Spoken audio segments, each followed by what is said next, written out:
आप सभी का स्वागत है हमारे फिर से एक नए वीडियो में। आज हम लोग इस वीडियो में भारतीय इतिहास का यह सेकेंड टॉपिक है वैदिक सभ्यता। वैदिक सभ्यता से संबंधित महत्वपूर्ण कुछ क्वेश्चन आंसर के करने वाले हैं और ये सभी प्रश्न जो है रेलवे के प्रीवियस ईयर एग्जामों में पूछा गया। जैसे कि आप लोग को दिख रहा होगा आरआरबी चंडीगढ़ टीसी परीक्षा 2002 में और आरआरबी जम्मू असम परीक्षा एएसएम परीक्षा 2004 में पूछा गया क्वेश्चन है। चलिए अब हम वीडियो की तरफ आगे बढ़ते हैं बिना देरी किए हुए। क्वेश्चन नंबर 1 की अगर बात करें हम क्वेश्चन नंबर 1 की बात करें तो भारतीय पटल पर आर्य लगभग डैश डैश डैश के बीच उभरे, यानी कब अपना विस्तार किया। तो ऑप्शन नंबर ए में दिया है 3000 से 2500 ईसा पूर्व में।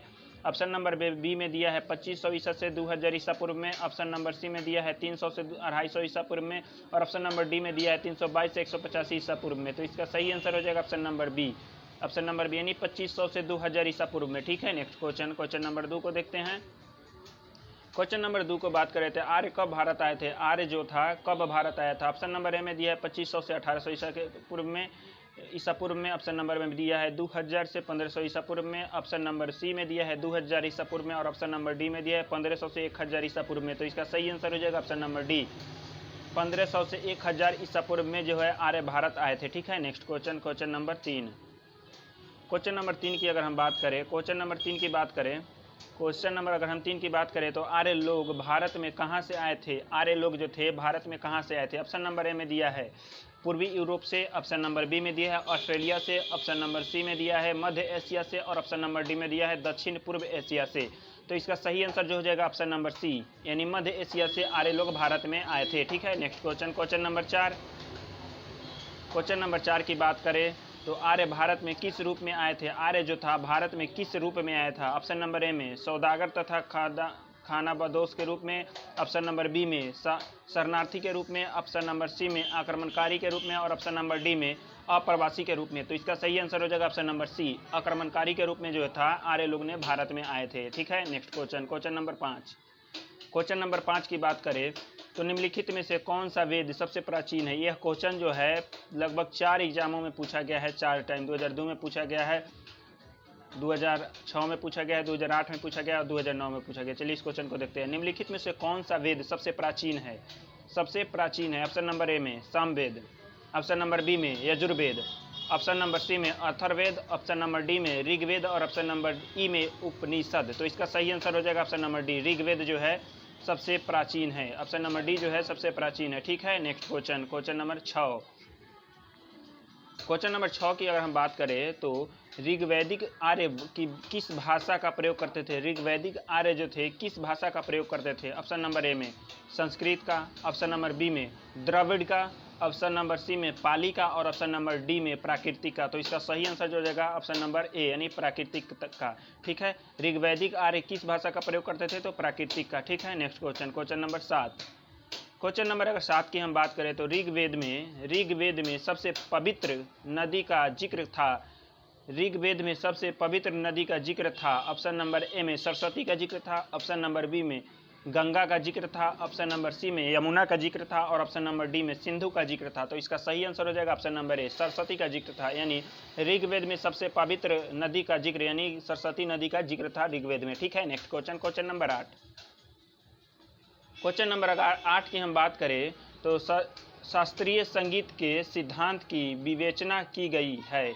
शास्त्रीय संगीत के सिद्धांत की विवेचना की गई है। ऑप्शन नंबर ए में ऋग्वेद में की गई है। ऑप्शन नंबर बी में अथर्ववेद में की गई है। ऑप्शन नंबर सी में यजुर्वेद में की गई है। ऑप्शन नंबर डी में जो है सामवेद में की गई है। तो इसका सही आंसर हो जाएगा ऑप्शन नंबर डी सामवेद में किया गया है। ठीक है, शास्त्रीय संगीत के सिद्धांत का विवेचना जो है सामवेद में किया गया है। ठीक है, नेक्स्ट क्वेश्चन नंबर 9।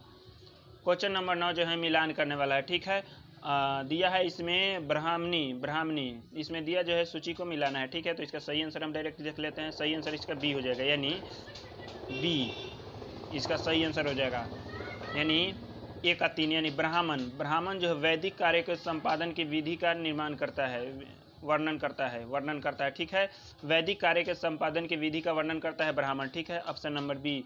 उसके बाद बी में दिया है उपनिषद जो है शिक्षा संबंधी समस्याओं का वर्णन करते हैं। उपनिषद जो है शिक्षा संबंधी समस्याओं को वर्णन करते हैं। ठीक है, सी में अर्थर जो है अर्थरवेद। अर्थरवेद जो है जनसाधारण की रीति रिवाज का व्याख्यान करता है, जनसाधारण के रीति रिवाज का व्याख्यान करता है। और ऑप्शन नंबर डी जो है ऋग्वेद जो है अवेस्ता के साथ भाषा में समानता लाता है। ठीक है, next question number 10। Question number अगर हम 10 की बात करें तो वैदिक युग के लोगों द्वारा सर्वप्रथम किस धातु का प्रयोग किया गया था? वैदिक युग के लोगों द्वारा सर्वप्रथम किस धातु का प्रयोग किया गया था? ऑप्शन नंबर ए में चांदी का, ऑप्शन नंबर बी में सोना का, ऑप्शन नंबर सी में दिया है लोहा का, और ऑप्शन नंबर डी में दिया है तांबा का। तो इसका सही आंसर जो जाएगा ऑप्शन नंबर डी यानी तांबा। तांबा जो है वैदिक युग में लोगों द्वारा सबसे पहले प्रयोग किया गया था धातु में। ठीक है, next question number 11। Question number अगर 11 की हम बात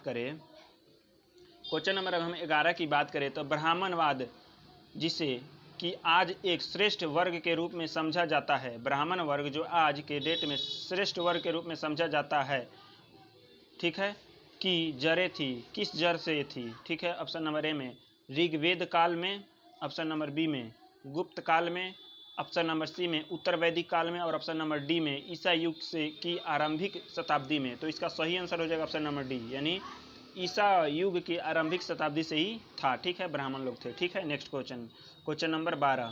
क्वेश्चन नंबर 12 की बात करें तो प्राचीन हिंदू विधि का लेखक किसको कहा जाता है? प्राचीन हिंदू विधि का लेखक किसे कहा जाता है? ऑप्शन नंबर ए में वाल्मीकि को, ऑप्शन नंबर बी में वशिष्ठ को, ऑप्शन नंबर सी में मनु को, और ऑप्शन नंबर डी में पाणिनि को। तो इसका सही आंसर जो हो जाएगा ऑप्शन नंबर सी यानी मनु को कहा जाता है प्राचीन हिंदू विधि का लेखक। ठीक है, next question number 13। Question number अगर हम 13 की बात करें तो हिंदू विधि पर एक पुस्तक मिताक्षरा किसने लिखी थी? हिंदू विधि पर एक पुस्तक मिताक्षरा किसने लिखी थी? ऑप्शन नंबर ए में नयनचंद्र ने, ऑप्शन नंबर बी में अमोधवर्ष ने, ऑप्शन नंबर सी में विज्ञानेश्वर ने, ऑप्शन नंबर डी में कंबन ने। तो इसका सही आंसर है ऑप्शन नंबर सी यानी विज्ञानेश्वर ने लिखी थी। ठीक है, मिताक्षरा किसने लिखी थी? विज्ञानेश्वर ने लिखा था। ठीक है, next question number 14। Question number अगर हम 14 की बात करते हैं वैदिक युग में एक 4 ऑप्शन है, इसमें से कोई एक ऑप्शन जो है सही है।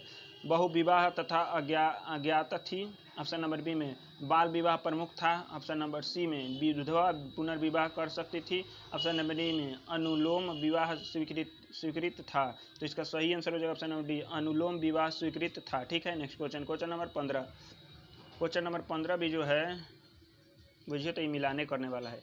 वह सही तिथि क्रम क्या है जिससे निम्नलिखित में भारत पर आक्रमण हुआ था? भारत पर आक्रमण करने वाला इसमें बताना है। ठीक है, तो इसका सही आंसर से डायरेक्ट देख लेते हैं, ऑप्शन नंबर बी है यानी सबसे पहले आक्रमण किया था किसने?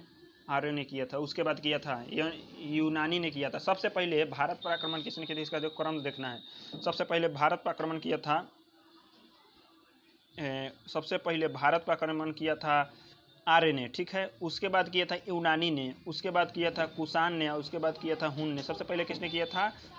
सबसे पहले भारत पर आक्रमण किसने किया था? आर्य ने, उसके बाद यूनानी ने, उसके बाद कुषाण ने, और उसके बाद हुन ने। ठीक है, नेक्स्ट क्वेश्चन नंबर 16 को देखते हैं। क्वेश्चन नंबर 16 की अगर हम बात करें, स्कंद पुराण में गढ़वाल को किस नाम से जाना जाता है? गढ़वाल को किस नाम से जाना जाता है? ऑप्शन नंबर ए में केदारखंड के नाम से, ऑप्शन नंबर बी में कुर्माचल के नाम से, ऑप्शन नंबर सी में जालंधर के नाम से, ऑप्शन नंबर डी में गढ़देश के नाम से। ठीक है, तो इसका सही आंसर हो जाएगा ऑप्शन नंबर ए यानी केदारखंड के नाम से जाना जाता था स्कंद पुराण में गढ़वाल को। ठीक है, नेक्स्ट क्वेश्चन नंबर